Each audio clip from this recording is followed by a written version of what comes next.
संजय राऊत यांनी भारतीय जनता पार्टीला बकासूर अशा प्रकारची उपमा देणं म्हणजेच या देशातील 140 कोटी जनतेचा अपमान होय. ज्या सर्वसामान्य जनतेनं 2014 पासून माननीय पंतप्रधान नरेंद्रजी मोदी यांचं नेतृत्व स्वीकारलंय.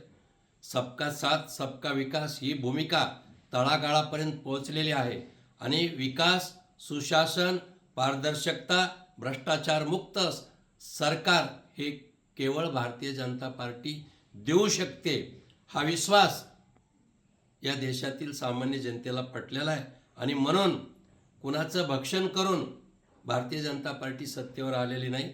मला वाटतं संजय राऊत यांनी स्वतःच्या पक्षाचं अगोदर बघितलं पाहिजे. दुसऱ्याच्या भाकरी भाजायचं काम ते का करतात हेच मला कळत नाही. स्वतःच्या पक्षात प्रचंड गडबाजी आहे, गोंधळ निर्माण चाललेला आहे. आदित्य ठाकरेंनी तुम्हाला लांब ठेवलेलं आहे, यावर ते काही बोलत नाहीत. दुसऱ्याचे कुटाणे करण्याचे धंदे बंद करावेत.